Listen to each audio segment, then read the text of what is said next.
Babylon is written and directed by Damien Chazelle. If you're unfamiliar with that name, he's the guy that wrote and directed Whiplash as well as La La Land. Now, I watched Whiplash, and what I can say about Whiplash is that that is a phenomenal and perfect film about being a drummer in basically a choir band in college and whatnot.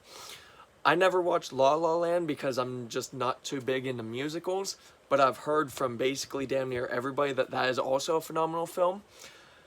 Now, Babylon, just to give an explanation for a synopsis of what Babylon is exactly, because the trailer really didn't give you much to go off of, which I like about trailers that do that. But Babylon, to simplify, is basically Once Upon a Time in Hollywood slapped into a different time period for film and way extended past the running time of Once Upon a Time in Hollywood. And ironically, this one also features Brad Pitt as an actor, just like Once Upon a Time in Hollywood.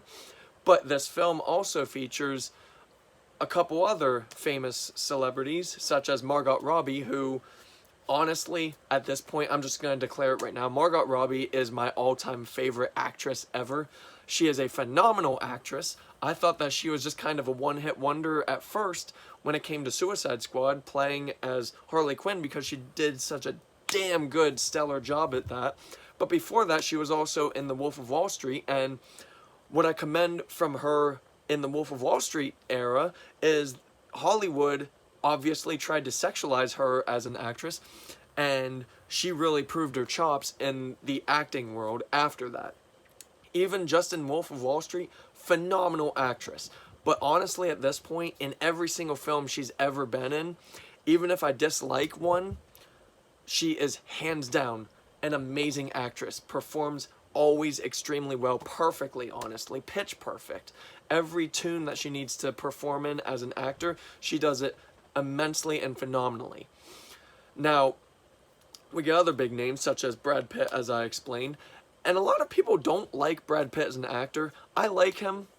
I understand he mainly plays basically just the same kind of acting style, but I've researched this, and Brad Pitt, his acting style is actually the correct way to act in some form. He basically gets tips from the director personally how they want him to portray his character in said film, and he does exactly that. Prime example of when he's great at doing that is when he works with Quentin Tarantino, such as in Inglourious Basterds and Once Upon a Time in Hollywood. Phenomenal acting. So honestly, I really like him as an actor. Never understood the hate towards him. I think people are just jealous because he's like 60 years old and he still looks like he's like 30. And then we get other actors such as Tobey Maguire, who makes basically a small-time appearance in this film, but remarkable performance nevertheless. Tobey Maguire is one of the big bads in this film, and he plays it super well. Honestly, when it comes to Tobey Maguire, though, I would say his best performance, in my opinion, is from Brothers in 2009, just because he had so much writing and dialogue that he was able to perform alongside. In this, he performed damn well, but he was really just in this film for maybe 20 minutes, and he is just the big bad to come into play at some point in the story. Now, Babylon, its runtime without credits is damn near close to 3 hours. It may be a little over 3 hours, and that's without credits. And what I can say about Babylon is that honestly, I actually appreciated this film a lot more than Once Upon a Time in Hollywood, in the sense of the approach to cinema and to Hollywood. Once Upon a Time in Hollywood was about old-time classic TV heroes and actors and their stunt doubles trying to just still fit in.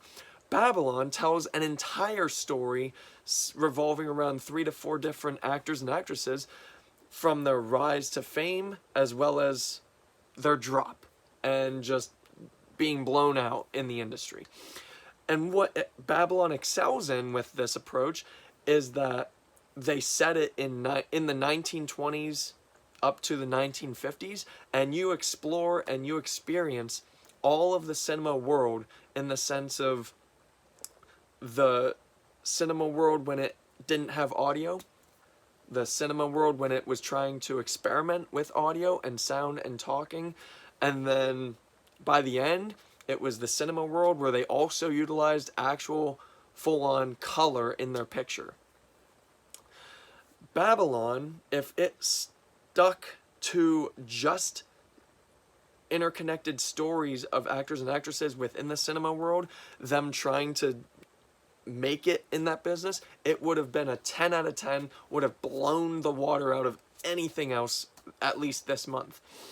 Unfortunately, it strings along after a 25-minute intro. Yes, that's correct. It's around 25 minutes of an intro. And it's an excellent intro, but it's so damn long and drawn out. And that's the biggest problem with Babylon. It's 3 hours that definitely could have been 2.5 hours. Now, with that being said, this movie didn't really drag at all. It's a very well-paced film. I was thoroughly enthused through the entire 3 hours. But the problem is it still had a lot of dragging and just really long, drawn-out scenes. They still worked, but they didn't need to be so damn overlong and drawn out.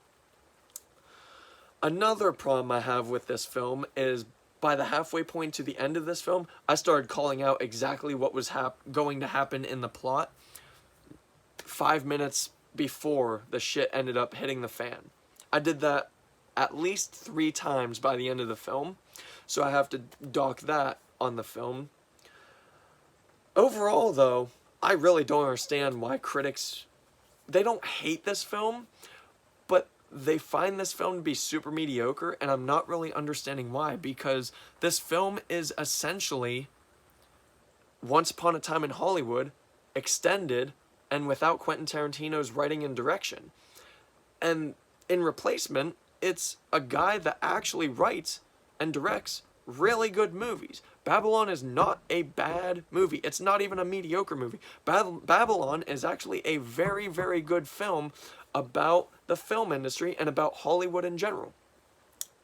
Babylon absolutely has an appetite for cinema.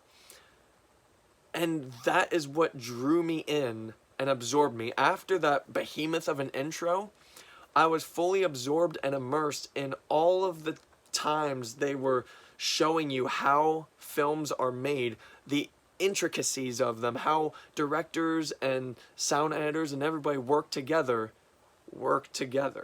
Those are really funny moments. There's a whole entire scene that I would say lasts about 10 minutes that is literally just dedicating the scene to when they start experimenting with inputting sound into their films, and just everybody wreaks havoc just every time they say action, and there's just the slightest sound that you can't even hear, and everybody freaks out thinking that it's going to ruin the film.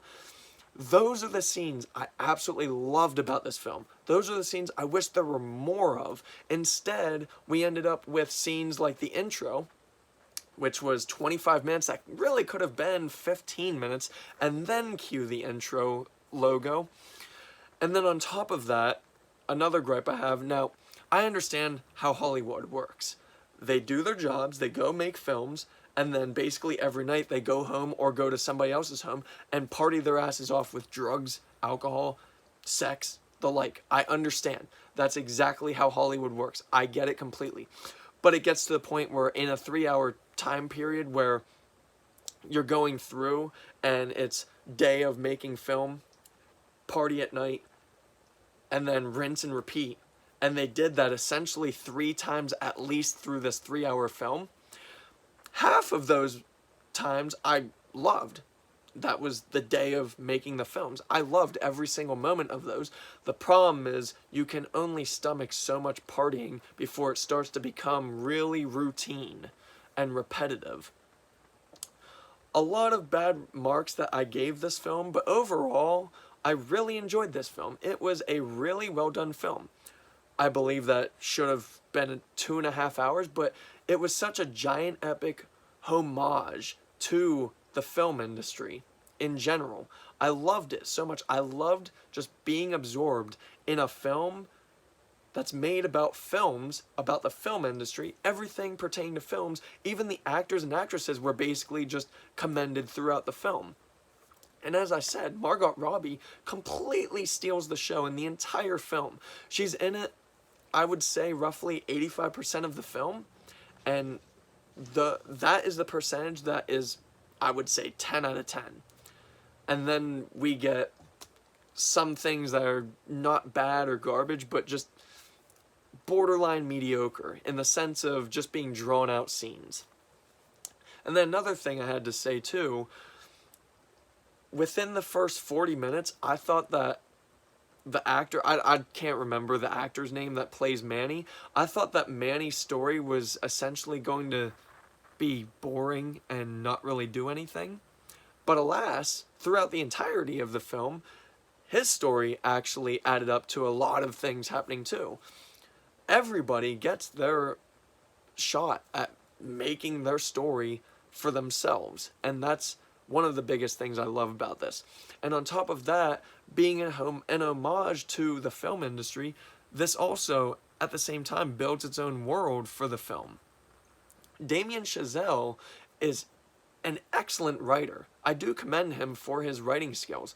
I would definitely say Whiplash is, I hate to say it, but a lot better than this, because Whiplash was a perfect film. It was about an hour and 45 minutes, and it was perfect throughout. Babylon has a lot of runtime issues, and that's my biggest drawback with this film. Which isn't a terrible thing to say about it, considering all of the great positive things I have to say about this, mainly the acting and the writing. But there are times where the direction does kind of make it feel glorified in some aspects. So overall for me, Babylon is very entertaining and very intriguing in the film industry world, and I would give it a strong 8 out of 10. Thank you. If you would like to support my reviewing passion to the fullest, please click the link in the description of this video to subscribe to my OnlyFans. Thank you.